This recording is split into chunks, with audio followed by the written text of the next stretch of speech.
Hello. Hello and welcome to episode what episode are we on, Pig? We're on Five. 5. Yeah, Is this a yeah. five? All right. This is the fifth one. Yeah, because I got the odd numbered episodes. Um, yes, hello. Hello and welcome to episode 5 of Dude Check This Out. Possibly the final episode of Dude Check This Out. But Well, not we're for talking rebrand. yeah. So as it turns out, just through We're like dumb. We didn't research the name. We didn't type it into YouTube before we used it. yeah. So it turns out that there is a YouTube channel called Dude Check This Out, in which they talk about music, and well, because of that, we have to change our name, the podcast title at least. Yeah, we have to be original, even though we thought we were being original. We have to be more original. It's very Uh, unfortunate because Dude Check This Out is such a good title, in my opinion. yeah, I was really proud when I thought of that, just like out of nowhere, and that I think that podcast title was the reason we actually said no, we are starting a podcast because the title was too good not to use. Yeah, I think it literally was. Yeah, So so it feels a little bad getting rid of it, but I don't like having any brand confusion. So yeah, unfortunately, we do have to change the podcast title. We have a short list of titles here. I will read them out. Uh, yeah, go for it. there is Dude, Look at This. You know, as close Hmm. as we can get it. Yeah, Here's legally distinct. Here's My Brain Worm. I like the brainworms or the mind goblins. And since we tend to end our podcast with "Hey Para, I recommend such and such," I recommend is a title we have here on the list. Yes. And we also Para wanted to play with the word mandate, for mandate of Yeah. heaven. Yeah, I'm gonna mandate you to play things I like or watch things I like. I think Yeah, I think I could do some with that, but yeah. if I can't think of anything cool over the next month, I would like you, the viewers, to help out. If you have suggestions for a cool name that fits the spirit of this excuse to tell each other to look at things, if you have a cool name, put it in these comments. I want to see it. I want to read that shit. Yeah, but please put in your suggestions for a podcast renaming. Yes, we're bad. We lucked into being really cool and creative the first time. We don't have another one in us, possibly. That aside, that's not the reason we're here. We're here, Mr. Pig Video Games, because last month I mandated you. Yeah, I like that word. I mandated you to play Final Fantasy VII Crisis Core, originally released for the PlayStation Portable. Yes, and I played it on Yeah. I played it through emulation. You Worked didn't just play fine. it on your Sony PlayStation Portable that you own right now? I don't own one. What? I don't know. I In fact, I don't even know anyone who owns one in this current day of age. the PSP was so cool. Yeah, very easily jailbroken. But that's besides the point. Crisis Core. That it Uh, Crisis Core. so I really enjoyed this game. This is like, you recommended this to me, and on the pretext that I have not played many Final Fantasy games. I have played a bit of the MMO FF14 and Strangers of Paradise. Right. Is there anything else? You haven't watched any movies? I have not watched any movies. I played through the Midgar section of the original FF7, but this was years ago. I don't remember much. Right. We had friends who were around when he was doing that who remember his playthrough better than he does actually. Yeah. But So that is all right. It was also I played Crisis Core before playing 7 as well. mm-hmm. So I was kind of recommending you have the same experience I did because you are good enough at looking at media and its proper context. So if you get to FF7, I'm sure you can put yourself in the with this coming first, it makes sense for this and that. Yeah, yeah.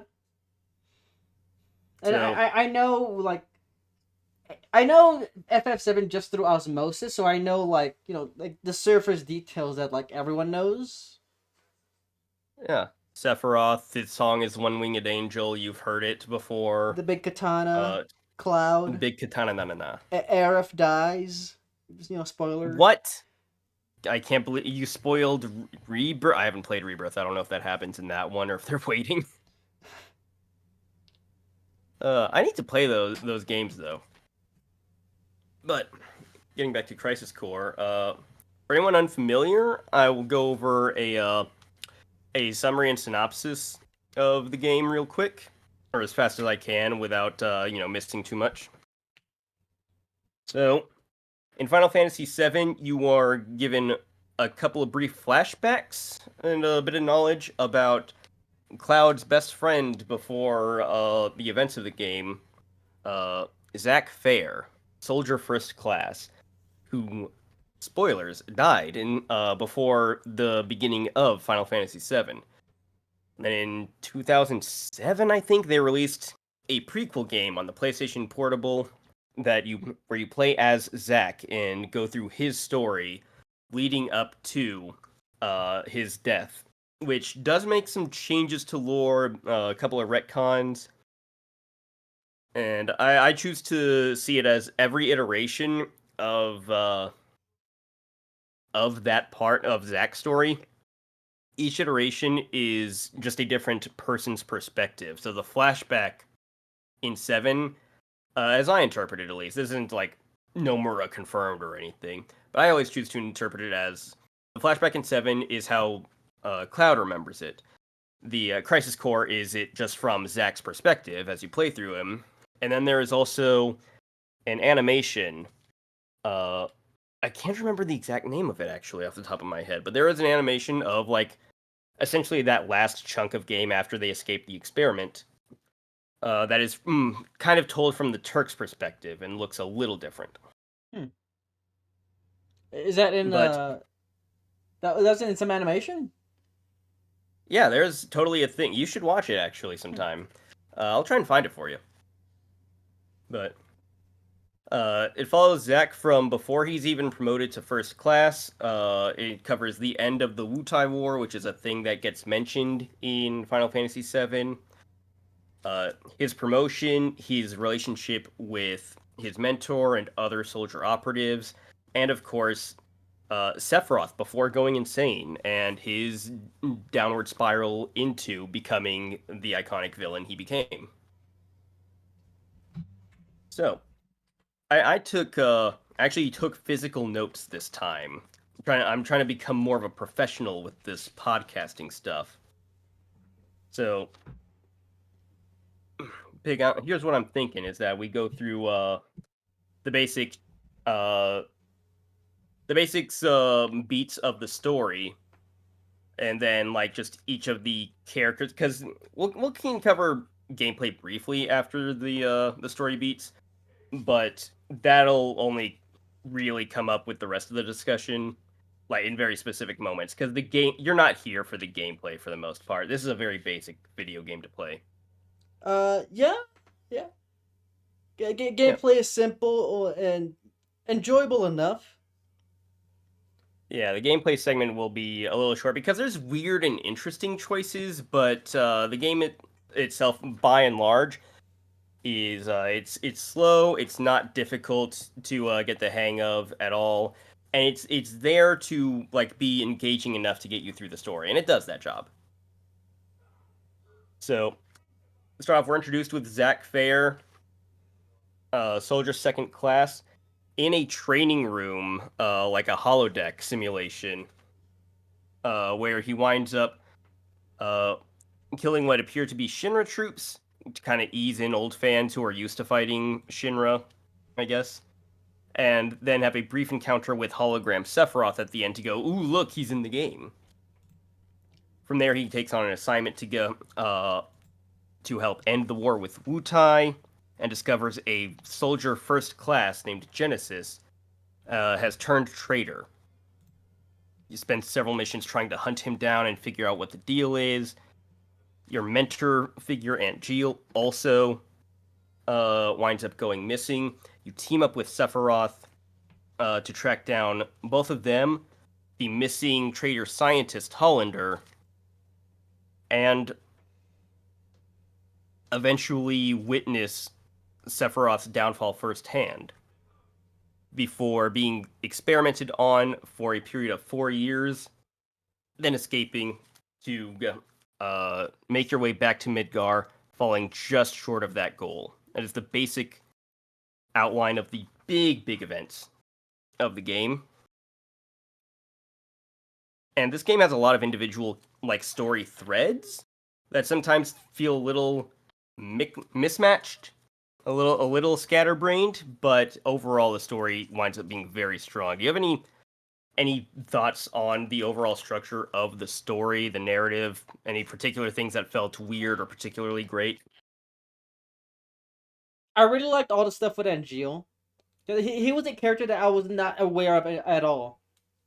Like I know Right. Sephiroth. I was aware of Genesis. I wasn't aware. I didn't know his name, but I was aware of that character existing. So and Angeal being there, like, it's a complete surprise to me. Was narratively his character is really well done, and that whole arc with Zack is really satisfying. Oh yeah, their relationship is really great. I love everything it established about it. It's it's weird because Angeal serves as an origin story for Zack getting the sword, when Zack himself is an origin story for Cloud getting the sword. So it's an odd choice in the total context of the Seven franchise, because you're giving another origin story to the origin story that didn't need that at all. It could have just been a sword that Zack had. It could have had the exact same reasoning that Angeal had it. That Zack's parents spent a lot of money on a big cool sword once he got into Soldier, because they wanted, a reminder of his honor and his family and all that. I think But now they took an extra step. yeah, and that works really well. I think it works better than like the alternative where like, oh, just Zack has it. Yeah. It's interesting because it is a very iconic sword, and if you're familiar with Japanese media, you're probably aware that its design is very much. Hey, did you read Berserk? It's pretty good. That Dragon Slayer sword, that's really cool, huh? It's a look at this big sword. It is cool. Now with the context of It's Crisis Core, this sword represents a whole lot more. it has a whole legacy in and of itself of Angeal's family's honor, to Angeal's own dreams and honor, to Zack carrying the torch for him and trying to live up to the soldier first class that Angeal was, to Cloud becoming Zack's brain damaged living legacy. The sword is more than a sword, and that's the best use of swords in media. Yeah. The sword could almost be a character in and of itself. Yes, yes. Uh, I do very much enjoy Angeal. I enjoy him a lot more than Genesis, and we'll get into that. Uh, the story is split between different plot lines because Zack has his own arc of going from the most positive energy, happy-go-lucky puppy dog character kind of dude, but not in like a Naruto way, because Naruto or Luffy, they can have their moments of being just annoying with how excitable they are. Zack never gets that way, and that's what makes the story great. Zack is the linchpin holding everything together, because I'm gonna say Zack is one of my favorite protagonists in any story ever. He's he's the man. He is my favorite. He is bestest boy. They found the balance with him, and him being the shonen protagonist, but not like not being an annoying character. Yeah, he never feels too annoying with his energy. He never feels too immature. It's always like he feels like a real person in a setting that does not have real people in it a lot of the time.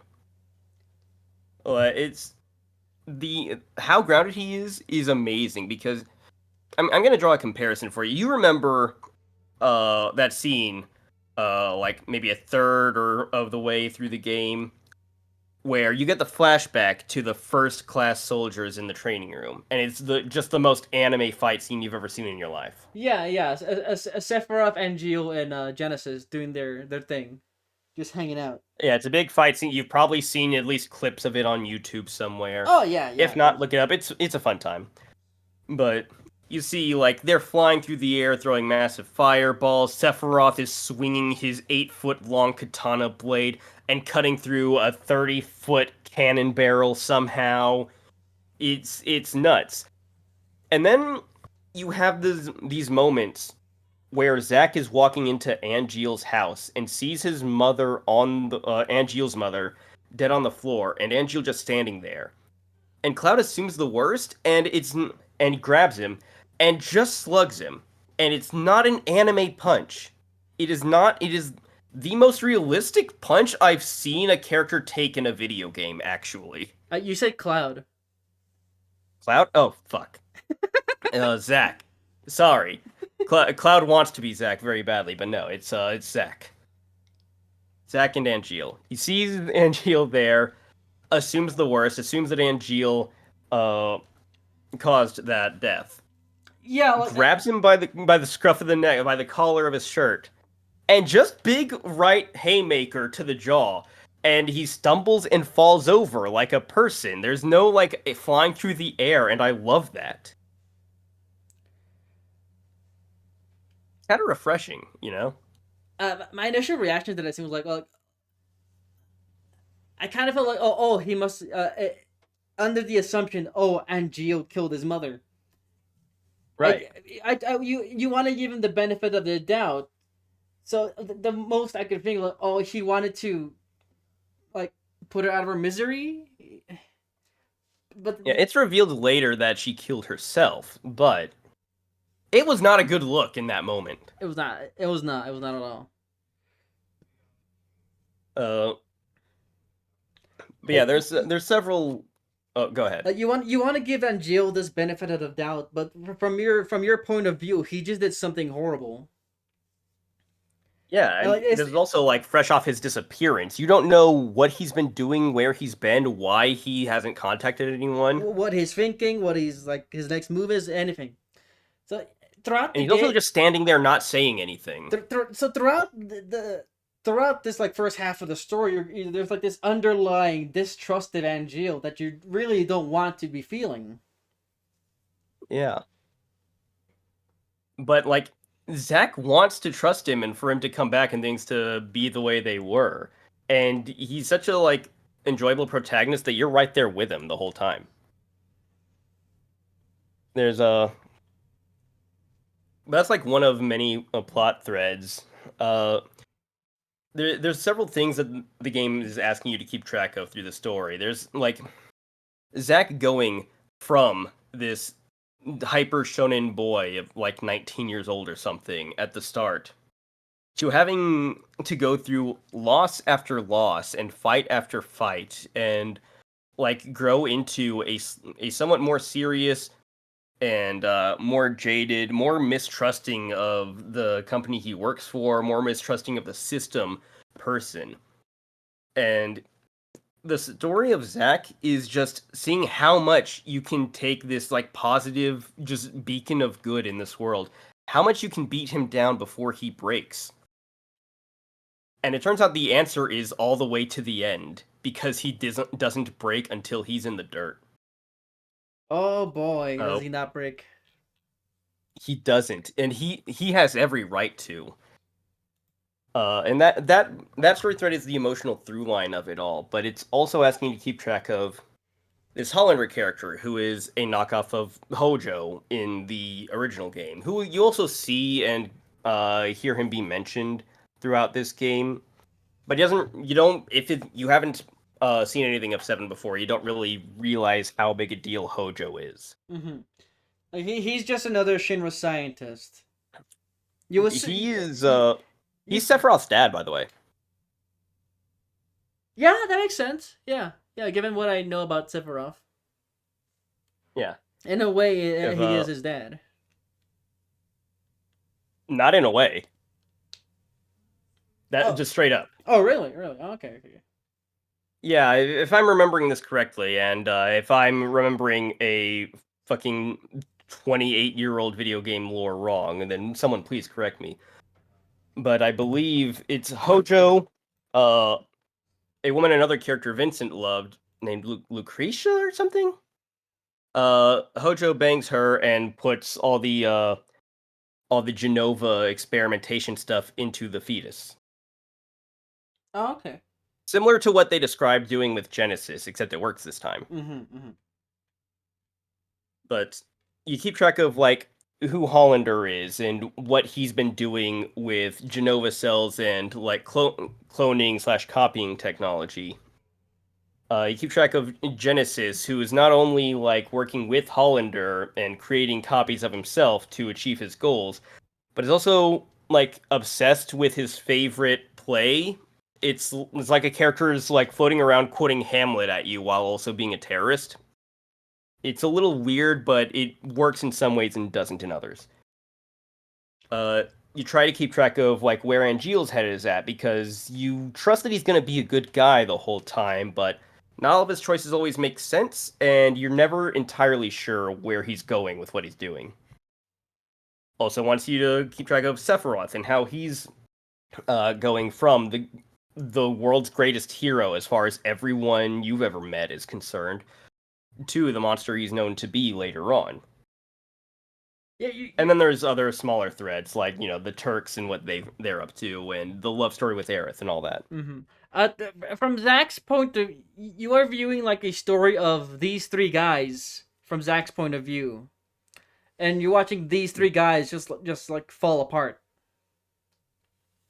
Yeah, that. In fact, I'm gonna go into that briefly because that is actually one of my problems with the story. Because at least two of these guys are very well fleshed out and established, and I really like them. Yeah, And the other one is played by a pop star. yeah, you've alluded to this as I was playing, and I have heard things about like this pop star. It is a context thing.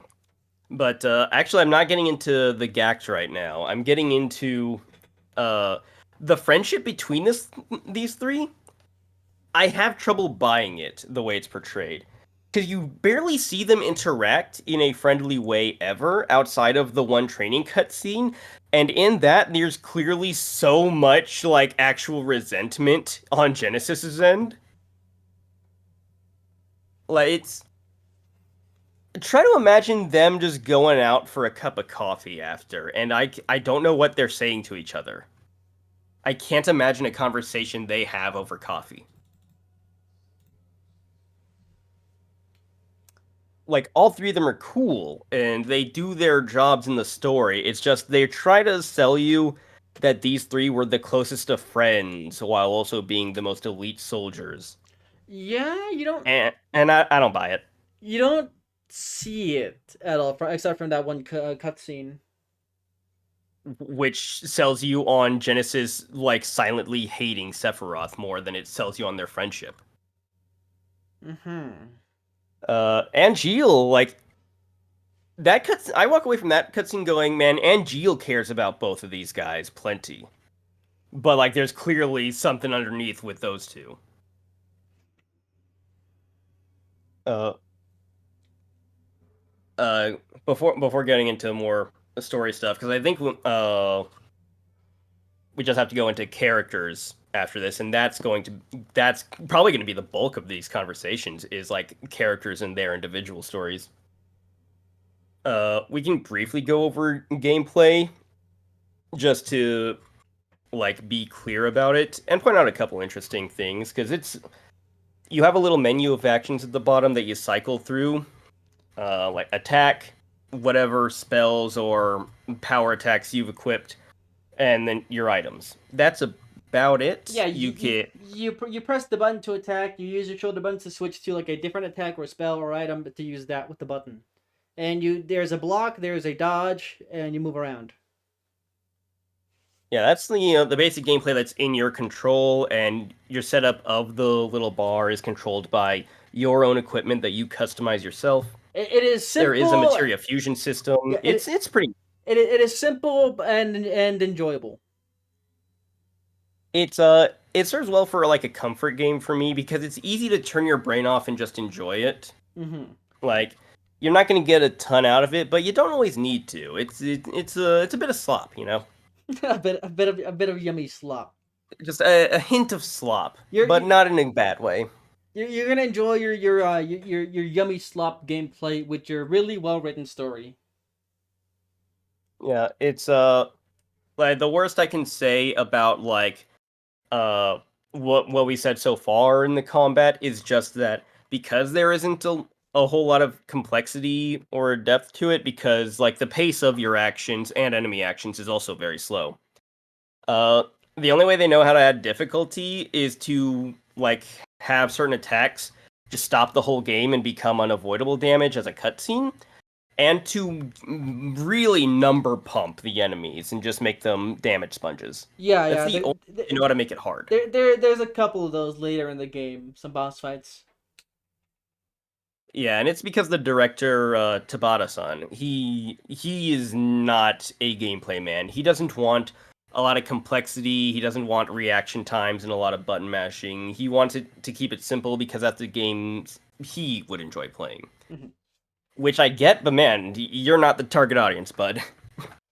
So, Uh, the big elephant on the left, on the top left corner of the screen. yeah, the DMW. It What is what does that stand for? divisive. I want to say it's digital mind wave. Oh, okay. It is a representation of Zack's emotional state and what's going through his head in the form of a slot machine. Yeah, They liked when you were first describing it to me before I played the game, I was like, huh? Okay. I'm gambling yes. mid combat? Yeah, so it's automatically running at all times. There's no input from you. So it's just an Yeah. automatic thing. I thought And there the was numbers that input, pop but up, I thought there was no. input, but no, there's not. No, the numbers pop up, give you various bonuses and whatnot during combat. You will see underneath it sometimes after specific numbers pop up, you will get null physical damage or increased criticals or something. Or spells cost no Uh, FP, skills cost no SP, such and yeah. such. And that's nice to just have these random boosts in an already not that challenging game. But the most prominent thing is that sometimes the gameplay will just stop because the actual images on the slot machines, aside from numbers, are the various characters that Zack meets along the course of the story. And that's what I mean when I say it's supposed to be a representation of some stuff going on with his emotions and in his head. It is whenever two images of the same character pop up, the final spin takes up your entire screen, pausing the combat. And if you get the third image of the same character, you get a limit break. And sometimes And you get a cutscene. yeah, sometimes you get bonus cutscenes that are flashbacks to events that weren't shown to you in the story, but happened at some point in between scenes that you played through to give like bonus interactions and character moments where otherwise they couldn't really fit them smoothly in the game. And I really like that as a method of like building up character rapport for characters that don't have a ton of scenes with Zack. It's really nice It and just a pleasant surprise. it makes the combat also have story elements and character building. Yeah, it like gameplay wise, it sucks. It's not something in your control. You can't control when you unleash a super move, unlike any other game that has a super move. You can't like stock it for later. It is when it happens, it happens. You can't control which one you get. You can't control when it's gonna happen. It's also in the middle of that. It might switch from character faces to summons if you've unlocked summons. It is entirely RNG and entirely out of your control. You can't rely on it, and you can't control it. It also controls your leveling for both your equipment, like your materia in the materia slots, and for Zack himself. You don't have Yeah, an XP bar in the that was the traditional sense. weirdest part initially. So in order to level up, you need to one, get the two character portraits and also roll sevens on your numbers. Yes. The sevens If will get you a level up, and then you may get a. You most likely will get the limit break. The gambling is pretty generous in the game when you do get it. Yeah, if you get other numbers, it will like count out the slots of your materia and give a level to whatever materia is in that numbered slot. But like your health and base attack damage and all of that are tied to your character level, which you can't control. You might level up 3 times in like one scene throughout a handful of fights. You might not level for 40 minutes. You don't know. It is It it sounds like it is it such an odd could. choice. It sounds like it could be a problem, but it wound up not being much of a problem for me. Like I was about level 30 something by the end of the game. When I was fighting the final boss, you know, I was like I was a fine level. You seemed underleveled in comparison to how most people experience that. Most of us are tearing through the last soldiers like paper. Oh yeah, But you elected to do no side missions at all, yeah, unlike most yeah, players. yeah. Most players would at least do the summon missions so they can get the summon limits. But you like went through with only 1 or 2 of those actually available to you because you didn't do a single mission. Yeah, I did like a small handful of missions at the beginning. After that, I just didn't do any more missions. I just blitzed through the story. Yeah, which is fine, but there's also some like side story content uh in those missions. Like there is a whole treasure hunting thing with Yuffie, who like that's the little girl you met in the Wutai mission, Oh, that. and is a playable character in Final Fantasy VII. Oh well, I missed some content, guys. Yeah, it's she's there to be a reference to the fact that Yuffie is a character people like. Hmm. But there's that. There is a security force soldier that you meet in Midgar when you're browsing. Kunsel, your boy Kunsel, says, "Hey, go. You should go shopping right now before this mission." You can talk to a security guy, and he'll be like, "Man, we're so much better than Soldier. Fuck you guys." And you, hey, we'll do some joint training exercise, and then we'll show you. And that's a whole series of missions where he keeps being salty every time you beat him, and it's kind of great. Oh, Um, maybe I should play through those. yeah, no, I really like it. But anyway, getting back on track, the point was that the while in a game this easy, the fact that you don't control these things winds up not being a major problem, but a lot of people could find it kind of annoying, which is entirely fair. I don't have a problem with it, not because it doesn't have those flaws, because it absolutely does, but because Tabata is a fucking genius, and he does one of the strongest director moves I've ever seen in a game with that, which we will get in when we discuss the final section of the game. But it is one of my favorite things in video games. Uh, but let's get into some characters. We've chatted a bit about Zack. Is there anything else about Zack or like parts of his story that you want to get into before we go more into other characters? With Zack, he is the quintessential tragic hero. Yeah, we didn't even mention like his dream. He states very clearly that his dream is to become a hero. And Sephiroth is already regarded as a hero, and that's why he strives so hard to be Soldier First Class in the early portion of the game, to be like him. Yeah, both Sephiroth and Angeal are they are two characters that he looks up to. As we mentioned, as I mentioned earlier, he watches them just like break down. Yeah. In related but entirely different ways, too. Uh, with Angeal, I guess he's the first other character we'll go through. Because his story doesn't involve Sephiroth quite as much as it involves Zack and Genesis. Those are really the two he interacts with the most importantly. Because he finds out that his connection to Hollander is more or less the same as Genesis, in that both Genesis and Angeal are products of what's known as Project G, which makes them both part Genova. Genova being a creature pulled out of some ice by some scientists years back, and has the ability to absorb genetic traits and map them onto other living creatures.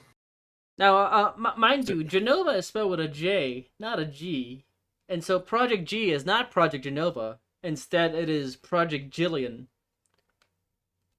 Yeah, it is assumed earlier to be Project Genesis because he is the first person to display this ability of transformation and, imparting his traits onto other copies. But Angeal also has that, and it turns out the project was named after his mother. Project Jillian. Project Jillian. But it is.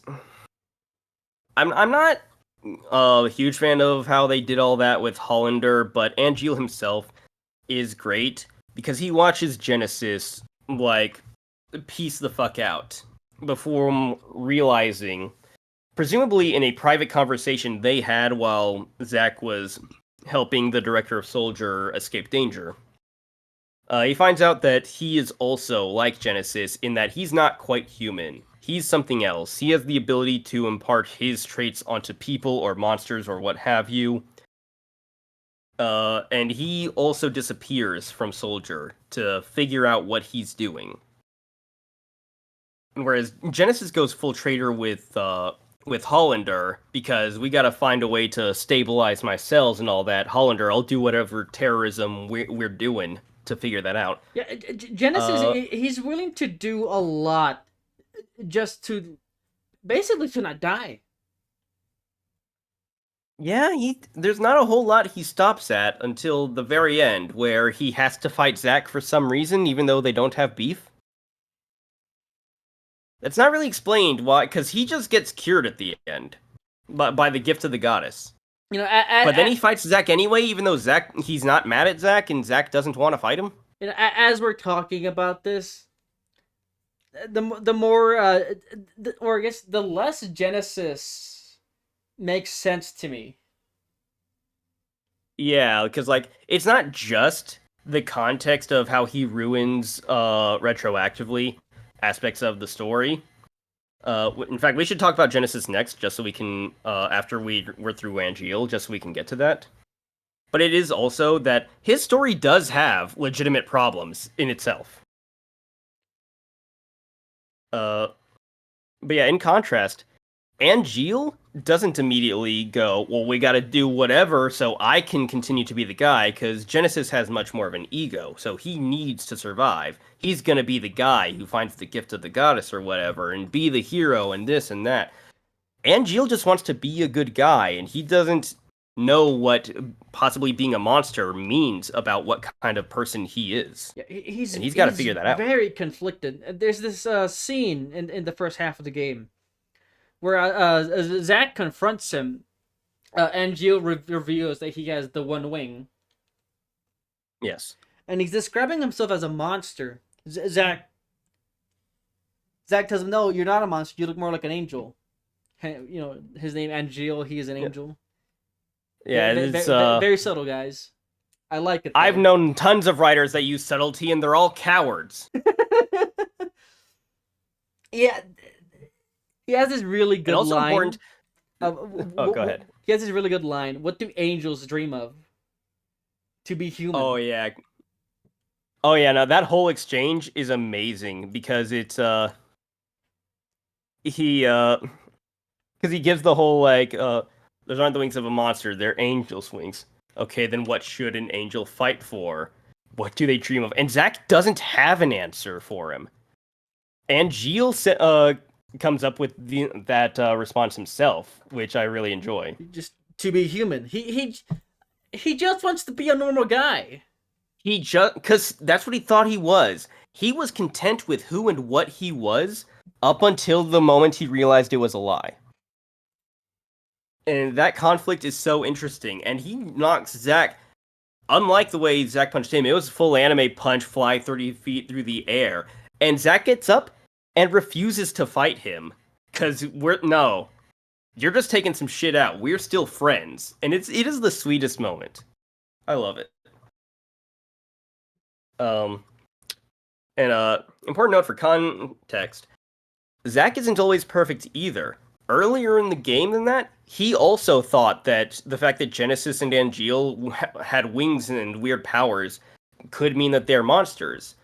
But it wasn't until he talked to Cissnei for the first time, where she like made the comparison of like angels being the wings being a good thing and representing freedom and stuff, and perhaps angels. I forget if she mentions angels, but she's the one who puts the idea that it's a good thing in his head. There's no mention of angels. It's just the idea of wings representing freedom.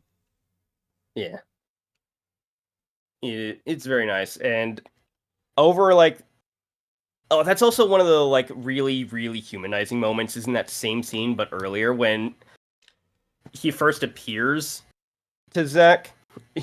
He's like, "What is it you're after?" World domination. And Zack's response is just the most direct. That's not even funny, man. It's so great how much he is like a regular guy in this anime world. It's so great. And he's not. But- He's not a regular guy, as in playing it for laughs, or like as a bit. Like, It's very sincere that he's just a regular like, guy. like that is absolutely what you would say if your friend unironically said, "I'm after world domination." You just look at him and go, "That's not even funny, dude." But yeah, after a few more like exchanges with Angeal, he comes around and he does decide, Zack, I'm going to help you when and where I can. We're gonna work together whenever I'm around. I'm still your boy. Don't worry. Until he gets to a point where they finally get to corner Hollander, and Angeal can't take his inner conflict anymore because he can't stop seeing himself as a monster, and he shows Zack that his apparently strongest monster ability is not just absorbing genetic traits, but he absorbs a bunch of monsters around them and congeals them into his own form to become a Square Enix boss fight monster. Yeah, this is the scene in which Project G is fully revealed to us, and we basically learn just like the true nature of Angeal and Genesis and Sephiroth. Well, Sephiroth Yeah, to a which lesser we don't extent. even get into Sephiroth at that point. Yeah, we don't. We can assume, okay, well, Sephiroth is also like this, but we don't know like the true full extent of like that part. But yeah, we learn like, oh, all these guys are like these genetically engineered people that you could arguably not even call people. Yeah, well, I don't introduce like the doubt on Sephiroth until Nibelheim, Mhm. as far as I remember, because it is really about like the first half of the game is so much more about Angeal and Genesis, but we get this boss fight and it results in like Zack just doesn't want it at all, but he can't avoid this fight, and he's got to put him down. He defeats Angeal, who, seeing himself as a monster, thanks Zack for doing it, and bestows upon him the Buster Sword and all of his honor and dreams. It's one of the best done death scenes I've seen in a game. You expect there to be a tilt your head back to the sky and scream in agony, but it's downplayed and quiet and just real. And it doesn't not only does it not like do the overdramatic scream or anything, it just lets you sit in that moment for a bit, gives you one echoed memory of a line Angeal said, and then goes on to Zack grieving later once he's back home. In one of the sweetest things, the entire sequence is very good. Where he's hanging out with Aerith in her church, and she's trying to just have a typical conversation, but she turns to see he's like cracked and has just gone off to sit like 30 feet away and cry as quietly as he can because he doesn't want her to see it and be brought down. And she just goes up and holds him It is so powerful.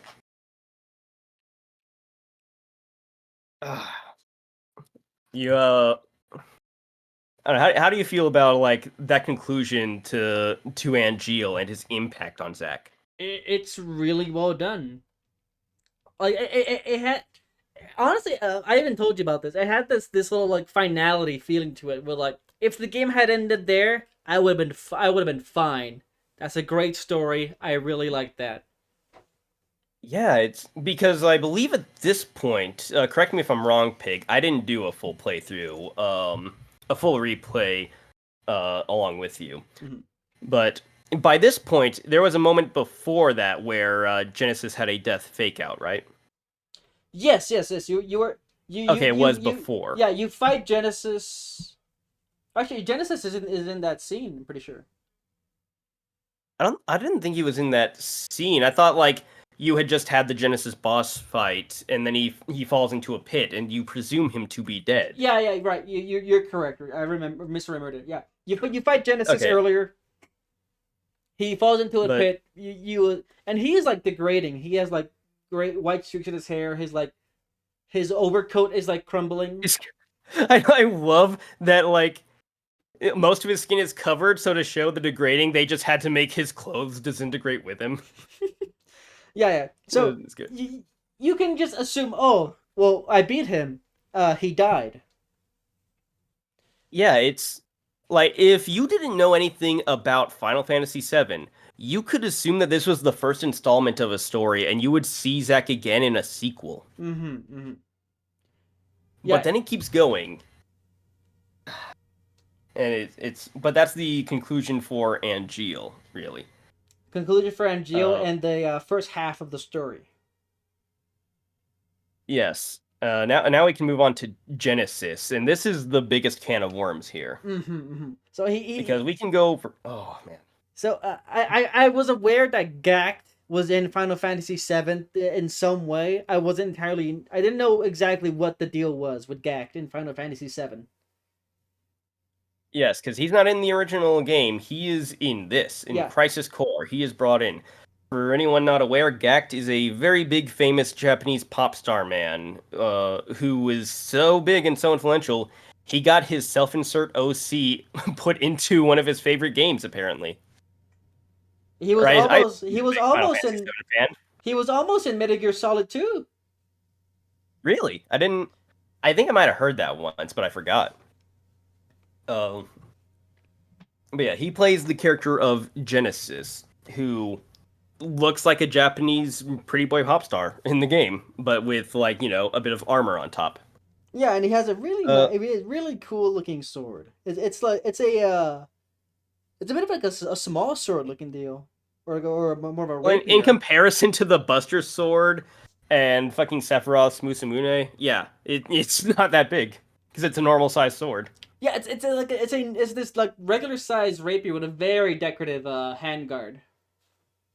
Yeah, and it's a cool shade of red too. It is a really cool sword. So in Genesis as a character, we can get into it first. His story is very parallel to Angeal and Hollander. It is he gets hurt in the cool fight scene that we get the flashback to. Discovers that he is not a regular person, which no soldier is a regular person. They get Mako infusion surgery to have some of the magic energy of the planet enhancing their body. But They're more the first classes are not regular people before they do that. yeah, they are more irregular.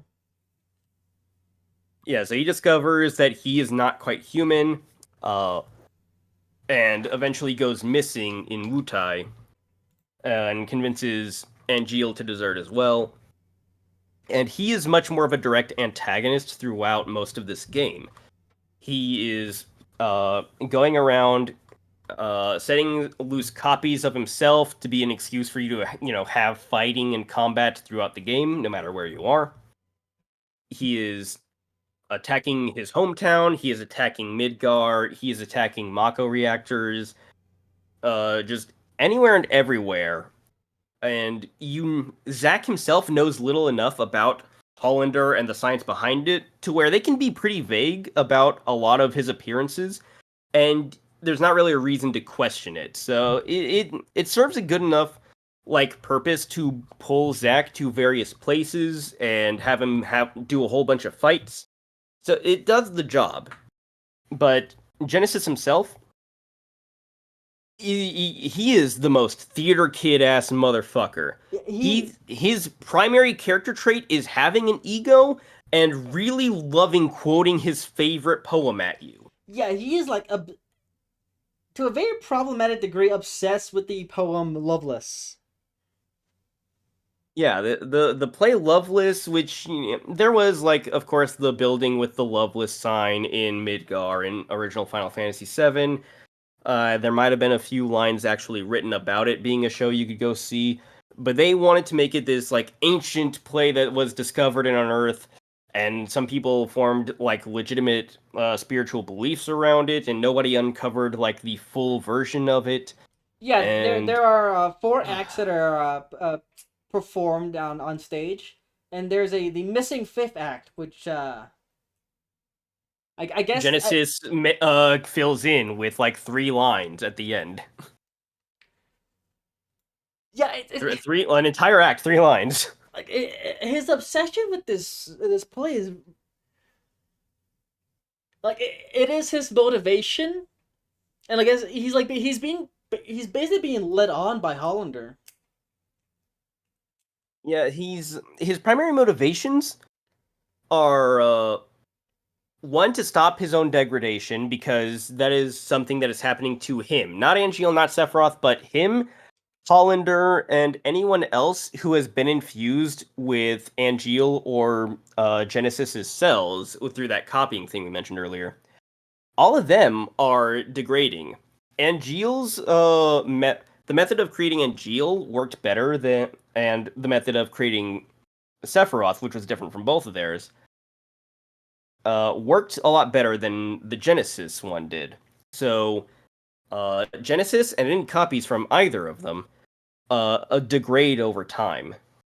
Copying onto monsters seems much less destructive on the host than copying onto humans, for whatever reason. But eventually, like, Hollander and Genesis are just going to die from this. So they are on a mission to stop that through whatever evil scientist methods necessary. But Genesis's other motivation is really liking this play and thinking that like the beliefs around it are real, and the gift of the goddess, which is never defined, will totally help him either not die or become the biggest hero bigger than Sephiroth. He's not actually clear about what he wants to accomplish with the gift of the goddess either, nor does he state a reason why he believes in it so much. He is he is put in a very desperate situation. His days very literally being numbered. He's gonna die, and his hyperfixation has become in his mind his only salvation. Yeah, he does eventually, just like after like presumably months and months of like working with Hollander to try and find these methods of not degrading, and coming up with nothing, he eventually just loses faith in Hollander and just bails on him. He's like, "Nope, we're not a thing anymore. You clearly aren't getting this done for us. I'm gonna go all in on the gift of the goddess, whatever that is." It is a vague thing that could probably save him. He hopes. Yeah, it's not well set up. It's just kind of there for his character always, no matter what. It isn't I think clearly defined, and he doesn't have a direct connection with Zack either. Yeah, he really doesn't. Like honestly, I think his whole plot for it is kind of not presented to you well enough. Here's the thing, Pig. I want you to imagine this. What if Genesis just wasn't there? It just starts off in Wutai, while saving Zack. Angeal gets some sort of like cut on his arm or whatever, and discovers that he can't heal right, and he deserts. And every other story beat, that doesn't directly involve Genesis himself, just Hollander and Angeal, happens exactly the same, what do we lose really?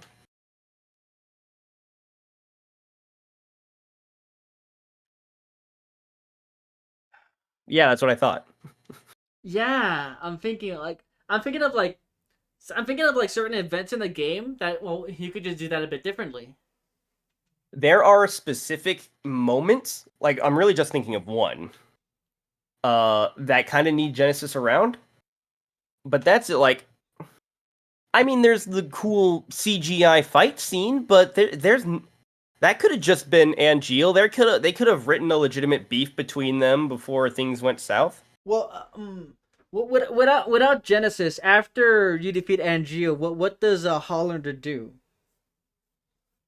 Like, Hollander does his own. He still has like his little bitch wings, and he's still an evil scientist that you have to hunt down. It's just it would be the remnants of like the squadrons of Genesis copies, and maybe a few Angeal copies still around, and some of them are incredibly confused because Angeal's gone and that connection isn't there, and they don't know what to do, so they're just going mad. Mhm. Like you could still like 90% of the story works perfectly fine if you just remove Genesis from it. You can tell he's a self-insert because he's inserted into an already like solid story without a need for him there. The best thing about Genesis is after you already beat him as a final boss, because you have the moment where a thing that Genesis had been secretly wishing was to share the a Benora White with Sephiroth and Angeal, like all three of them. And this was as close as he was going to get because Zack had inherited Angeal's will and honor, and he had some Sephiroth cells injected into him at that point. So that was the best he was going to get, and it gave him some amount of satisfaction before he died. Which he didn't even die; he got carried away. yeah, that okay. Let's tangent into that scene. Like Yeah.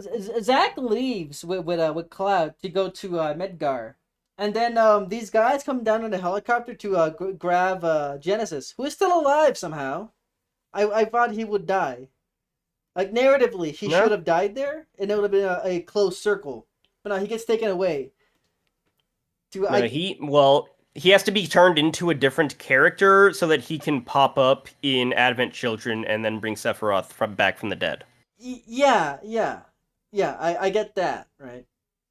Like Yeah. that scene feels like a post credits MCU scene. It sure does, doesn't it? Like Genesis will return. Sort of. Not really, but yeah, kind of. That scene was just really odd. Oh yeah. It was also placed weirdly. Like if you had literally placed that in the post credits, yeah, I get it. Yeah, the thing is, like, the amount of time, like, he's a soldier first class. They couldn't just. The only time they would have had, like, a fully healthy Genesis to just pick up and carry away is right then. Because if he had time to recover, they're not taking a soldier first class against his will. Yeah, but I mean, like, you could literally just play that scene after the credits. Yeah, I guess you could. Yeah, we as the audience would have understood. Oh, this happened after that. Yeah, it just would have been awkward going from post-death to going back to a scene where Zack is alive, just to show off Genesis more. But he like so now I've opened your eyes a bit to like the narrative problems with Genesis in a closed circle, Yeah. in a contained context. Yeah, within this. Now let me story. give you the full context. Yeah. You see, Reveal it to me. now you know a thing or two about old Sephiroth, right? Yeah. His theme song, "The One-Winged Angel." Yeah, you've played some Kingdom Heartses, and you saw that he has the black one wing, right? Yeah. Okay, well, as a final boss in 7, you know, he goes as a Square Enix boss do. He goes through, you fight him, and then he goes through like I have to look different and weird now, Yeah, and I've seen that and then design. he has the one wing. Yeah, I've seen that Yeah, design so in Smash Bros. Okay, yeah. So He's all like shirtless and with the one wing and all that stuff. And like that look doesn't appear anywhere earlier in the game. That's the only spot where Sephiroth has the one wing. And that is why he's called the one-winged angel, and his theme song is called that and all. Mhm. Okay, so let me explain why he can do that, why he can transform and become, like a weird form with a wing. It's because of Jenova. Jenova is essentially like, yeah, it has that power, the powers of absorbing, mimicking, or transferring genetic traits and whatnot. Jenova is the Final Fantasy equivalent of John Carpenter's The Thing. Think of it like that. Okay. All right, it works incredibly similarly to John Carpenter's The Thing. It falls from space. I think it's mentioned in like Sephiroth's like downward spiral that when they dug her out, they thought Jenova was an ancient. It's not corrected in Crisis Core, but no, Aerith is the only ancient on Earth, or yeah, I think they call it Earth. I forget if they or Gaia. I forget what they call the planet. Yeah. But Jenova was an alien who crashed and was in some ice until some scientists dug it out. It's almost 1-to-1 John Carpenter's The Thing origin story. And that is how Jenova operates, and that's why, because like the form of the lady that you saw in the tank, like for all we know, that might even be what Jenova looks like. That might be the form of a lady, like the last lady that Jenova absorbed before getting caught or something. Yeah. So that's what the transforming is about. That's how Sephiroth can go from just a guy to having a wing. It's not because like having Jenova cells means you have a wing. That doesn't make any sense. Why would having a shapeshifter alien in you give you a wing, a big wing and then a little wing on one side of your body specifically, consistently amongst all hosts? That doesn't make any sense at all. It's there because Sephiroth had one wing. That's all it is. It is just taking one of the most iconic looks in Final Fantasy and then sticking another character in to say a pop star did it first. Notice, Sephiroth at no point in Crisis Core has the one wing. Yeah. Sephiroth, I don't think, if I'm remembering correctly, at no point before the final boss fight in 7 has the one wing. Only now is it a consistent thing that being part Jenova does to you, because now Gact gets to have the one wing, and he did it before Sephiroth did. Oh my god, isn't he so cool? I fucking hate you, Gact. So it's the one wing thing that Genesis like ruins. It is that, and also like the fact that Genesis isn't a character that exists. We saw Sephiroth's like spiral into madness in 7. There's no Genesis there. He gets to insert himself into these scenes and just make them worse for the fact that Genesis is now the one more putting the idea in Sephiroth's head. Sephiroth didn't realize on his own that he's not human. It was Genesis. It was Gact. Like, it's just very frustrating to take, because it's aside from like Genesis showing up to fuck with Sephiroth and Zack, it's actually a very really good retelling of that Sephiroth bit where he just goes so deep into that research and like questioning himself and coming to the conclusion that he is the descendant of the last ancient and has claim to the whole planet.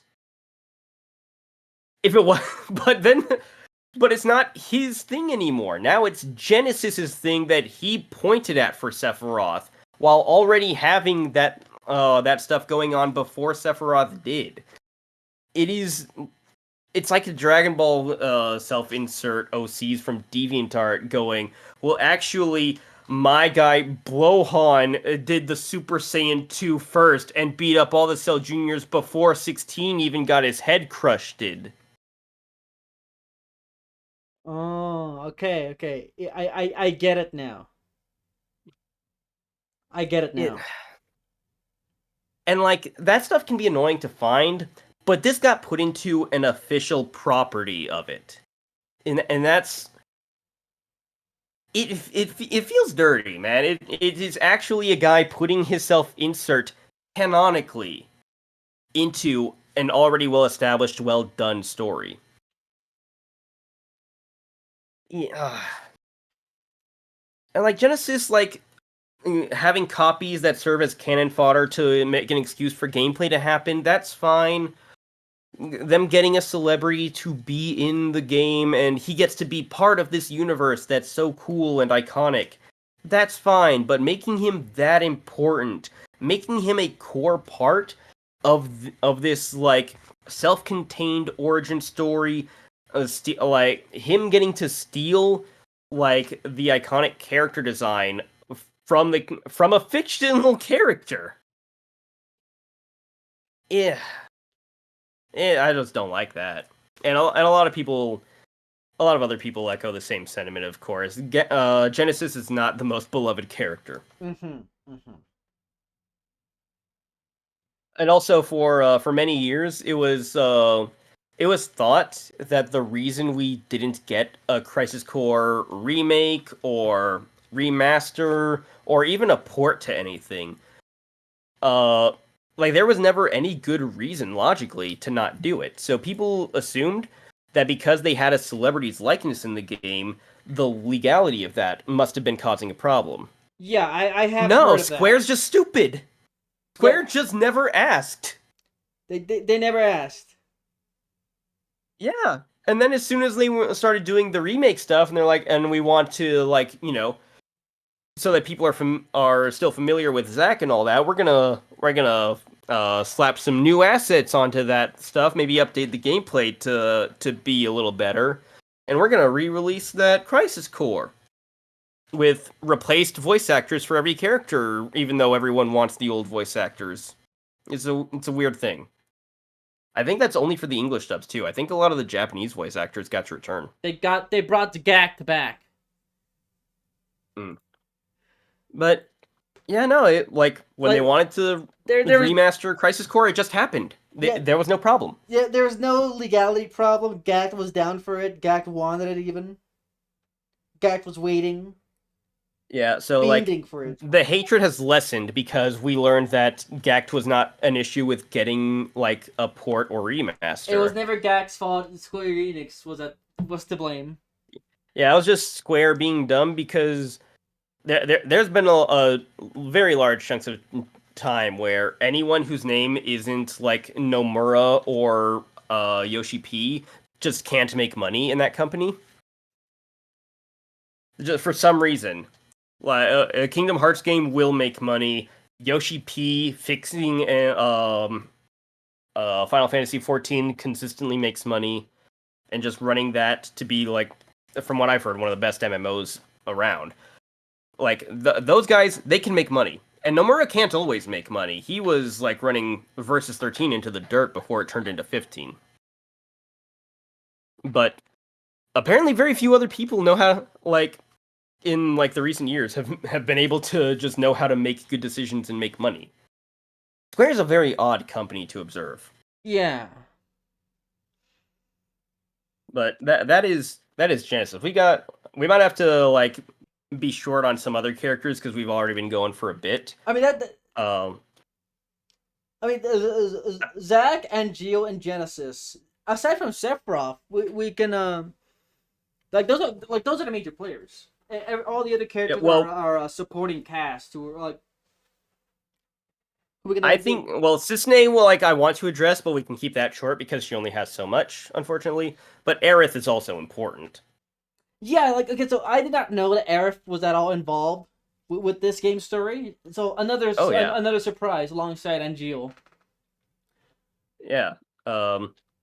Luckily, we've covered a good chunk of Sephiroth's stuff already. So if you have anything else with him, because it is, we haven't really talked about it, but Sephiroth before Nibelheim is actually such a good dude. Yeah, he's he's a genuine hero. Just the way people had followed him and portrayed him as, that is what he was. Yeah, there's no contradiction of it, and just seeing him being a reasonable and nice guy when, like, no one's really ever, aside from the Nibelheim flashbacks, no one ever really knew what he was like before, like, all that happened. And just seeing him being a hero and believing in what he's doing and being friendly, he's just a cool guy to talk to. That's weird, but it's really nice. One thing with him, his boss fight in this game, uh, I had this seething dread in me, like, oh, Zack dies here. Yeah, Nibelheim, I know. Nibelheim has been burned to the ground.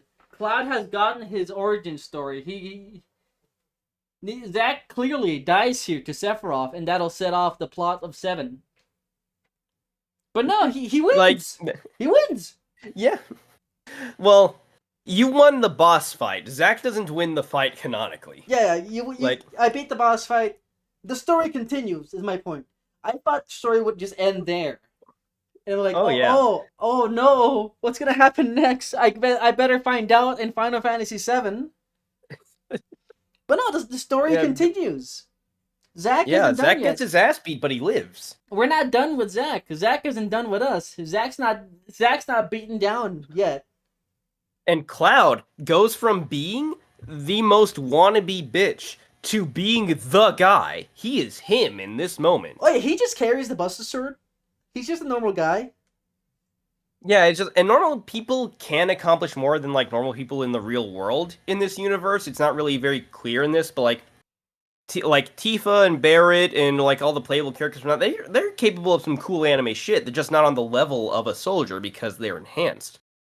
But like, we've never seen him do any cool action shit, and suddenly he picks up the Buster Sword, jumps 20 feet through the air to take a swing at Sephiroth, gets deflected, and Sephiroth just walks away like, ha, bitch. And Cloud gets back up, and he nearly bisects that dude with the Buster Sword. It's a very wide is. sword. It's so wide. But yeah, from our perspective, Cloud is a young guy who maybe he's in over his head from the messages we receive from him. Yeah. Also cannot work up the nerve to talk to Tifa, even though he wants to so bad. But yeah, in the moment he needs to step up, he steps the fuck up. Nearly bisects Sephiroth by stabbing him with the Buster Sword. Gets run through by Sephiroth's long-ass katana. And even though, like, nearly any other unenhanced person should be just like going limp as they bleed out. He steps up even further, grabs the sword, and lifts Sephiroth holding it up, who's just like can't do anything out of pure shock of what is happening to him, and gets flung into the reactor. If that scene did not happen, I would not be excited to play as Cloud in the follow up. Like, it's so nuts, like how hard Cloud goes in that moment, and just the sheer effort, and between the effort and the stabbing, he collapses on the stairs outside immediately. But holy shit, dude! Like Cloud is a real one for that.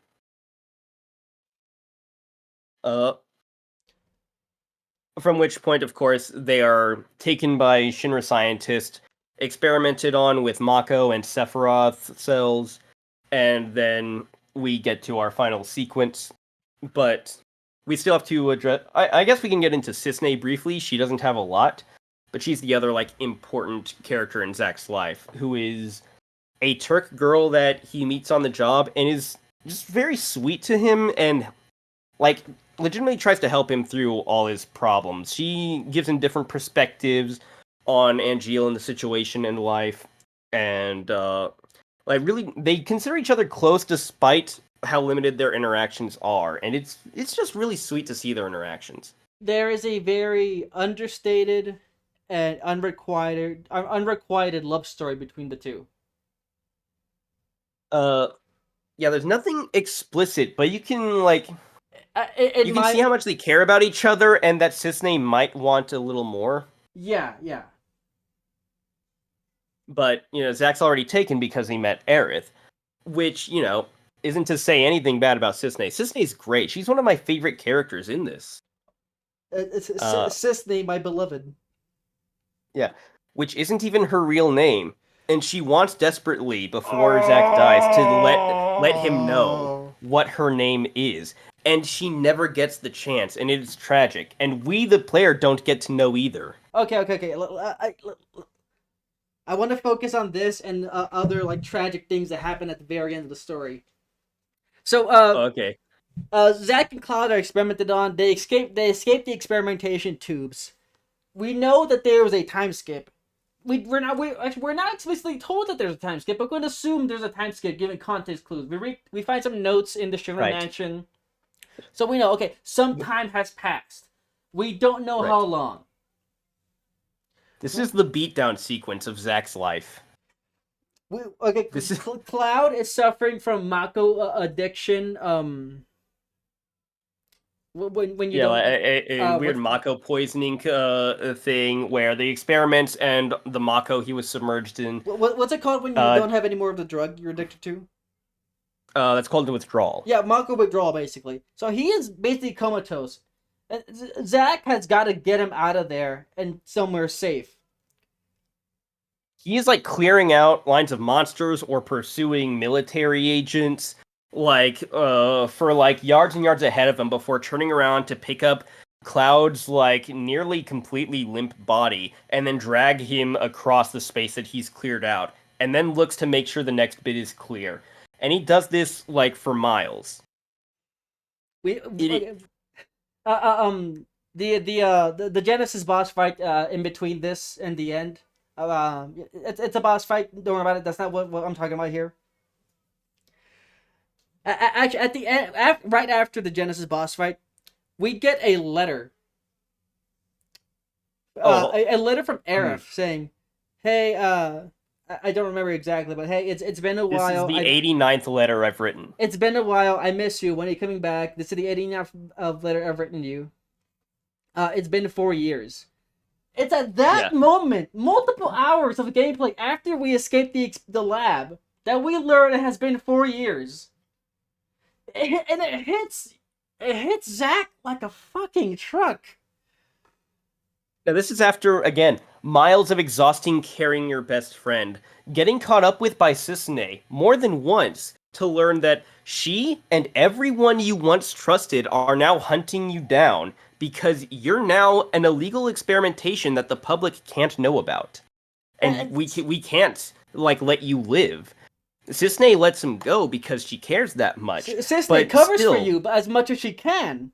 But at that point, okay, she can no longer cover for you. You're on your own at this point. I've tried my best for you. Yeah, she gives you motorcycles here, not like carrying him that many more miles.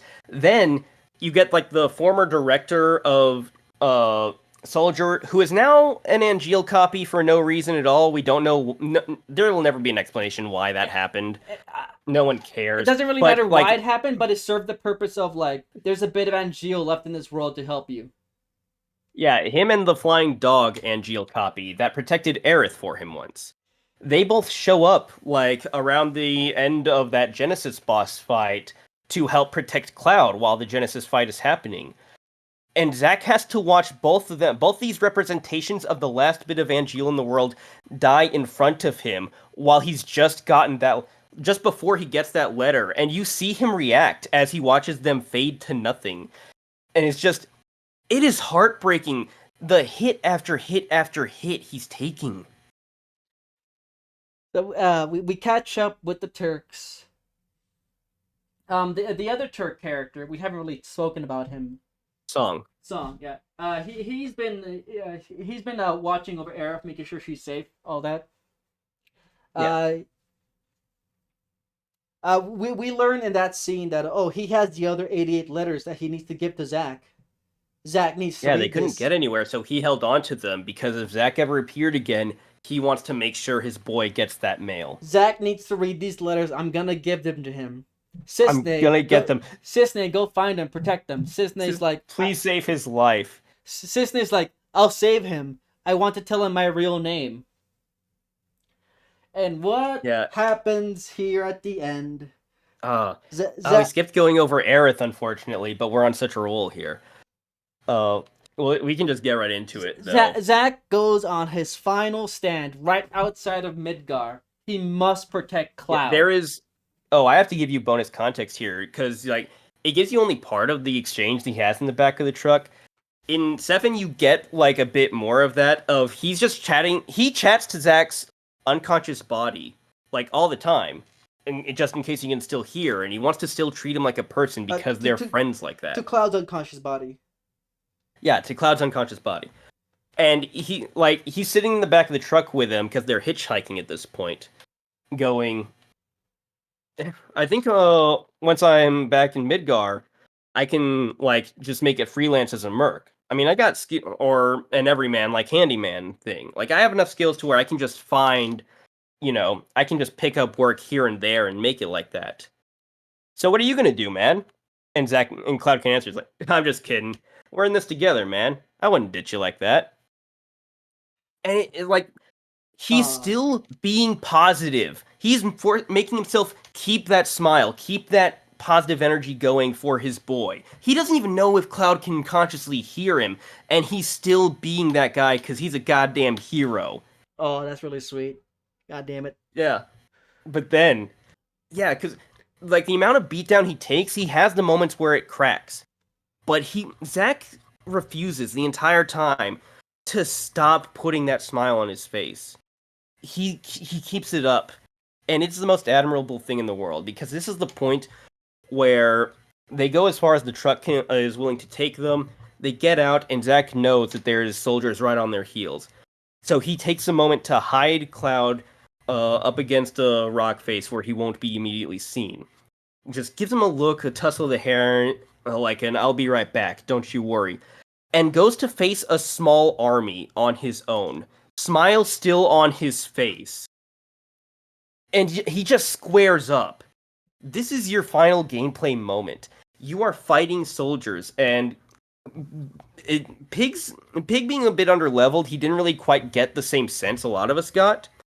But if you are like more leveled from doing a lot of missions, and you're like cutting through these guys like paper, you realize that they don't stop spawning. This is the end, no matter how strong you are. You can't beat the literally infinite number of soldiers. This stops when you stop. And in the middle of, like, when you realize this, you notice that the DMW isn't working right. It goes into, like, the big, like, hit your slots thing. And portraits are, like, repeating like a glitch, and one is spinning infinitely without any faces on it, and it shows 3 characters who of note are not Aerith, and you get flashbacks of 3 of them all mixed together with audio. And I think the first one, it ends on just Cisne's voice saying, "Zack, I gotta go." Yeah, it does. And you get nothing. You get no limit. You get no buff from it. It's just these are Zack's final thoughts as he realizes he's going to die, as the player realizes that he's going to die. The heightened emotions are affecting the DMW. They are. And the last things he's thinking of in the middle of his final battle are all the friends he made along the way and how close he is with them and how much he wants to see them. And he goes through a second break like that, another 3 characters that he wants to see again but knows he never will. Then it cuts to black. And now it cuts to the recreation of the death scene. It does in 7, Pig. It does show you Zack's death, but it's just the part with the 3 soldiers at the end. Zack is crawling at the edge of a cliff, and these 3 guys just walk up and gun him down cold. He's not even swinging back. It's a stark difference in the portrayal between the 2. Whereas in 7, it seems more of just like the long journey and how much he's gone through has worn down someone even as strong as a soldier first class to the point that just a few guys holding guns could take him down. Whereas in Crisis Core, it's a glorious last stand that is even more heartbreaking, in my opinion. Both of them work very well. That is really good recontextualization. Yeah, like, there's a lot to respect about the way it's originally done, of just like how hard that journey is and how even the strongest people can be brought down by taking these hits again and again and again. And it is with Crisis Core, it's a bit more of no, Zack's the fucking best. It took a small army, and he brought them down to, as far as we could see, 3 guys and 1 helicopter. But still, like, it is, in the very last like 3 people, the DMW still goes, but it's just Aerith's face. You get your last memory montage before you die. It is so strong, and that's what I meant when I said that the DMW is justified just for that ending. It is so good. The DMW is not just a gameplay mechanic. It is literal, and it is imperative to the emotional stakes of the story. I can't overstate how much I love that ending and how much it emotionally hits every time. Myself and another friend of ours were watching Pig hit that ending, and we were both feeling it, like, the whole time. And Zack gets his spirit after he dies, and he hands Cloud the Buster Sword bleeding out. He passes, Angeal's spirit guides him to the afterlife, and he asks, not even clearly to Angeel or to the player themselves, would you say I've become a hero? And you're just sitting there bawling your eyes out going, yeah, you're the biggest hero ever, Zack. Crisis Core it's very flawed. It is not perfect, but when it hits, it is hitting as hard as anything else will hit you. And that's why I love it so much. Oh, man. It is kind of it's perfect as a tragedy. It is such a great tragedy because it is a character that if you went into it with context, you know this guy's gonna die. It's kind of like if you play like the Spider-Man 2018 game from Insomniac, you know that Otto Octavius becomes Doc Ock, but they make him so likable you don't want him to by the time he gets there. It's that kind of tragedy of they made Zack so likable, and they make everything that happens to him feel so personal and hit so hard that you just want this to become an alternate timeline where he made it. But it is a game that will like stick with me in my head, even if I never replay it again. It will stick in my head forever. I'm never gonna forget this story. This is in my brain forever. Yeah, I'm very glad I was able to share that with you, Pig. Again, we didn't even get into Aerith, and I love her. Like, she still has some of that like spunky, bratty spirit from Original 7 of like seeing this crappy flower cart and going, well, I'd like a nicer one. Like, bitch, what? Oh god, the flower cart breaks while you're away in Nibelheim. And Yeah, you can never go back to fix it. yeah. And he doesn't know how long it's been, and he's like, Aerith, wait for me. I'm gonna come fix that flower cart for you, girl. Like, he meets her the exact same way Cloud does in 7, falling through that church roof, and he suggests the one date as payment for what happened. And they're very cute together. They have such a cute romance, and honestly, that part where she sees him grieving and doesn't say a fucking word, she just goes over and holds him to let him know that she's there. That's everything, man. That's so good. The moments this game needs to nail emotionally, it knocks out of the park. And this game does spoil certain elements of 7 for people. That's fine. That's fine. I don't care. Yeah, it's good enough to justify itself. Like, that's when a prequel comes out that can stand on its own, people might go, oh, well, you should play in release order. In most things, I will agree that you should play in release order, but sometimes it's good enough to justify just jumping right in. And this is one of those cases where, yeah, you know that Cloud isn't actually a soldier and he's got brain poisoning so that he's mixing up his story with Zack's. Whatever. Who cares? The story of Seven will still hit just fine. Zack's story is worth seeing, no matter what. And that is Final Fantasy VII Crisis Core. So, unless you have any other final thoughts, Pig, we can get right into your recommendation on the next episode of whatever this podcast is called. I will and tell you about my recommendation, but I'm gonna cook this up a little bit. I'm gonna preheat this one. So back in middle school, I got really invested in a book series. We're getting backstory. I brought it up here and there over the course of the years we've known each other. You might even remember me talking about it. But I am recommending to you the first book of the Warriors series by Aaron Hunter.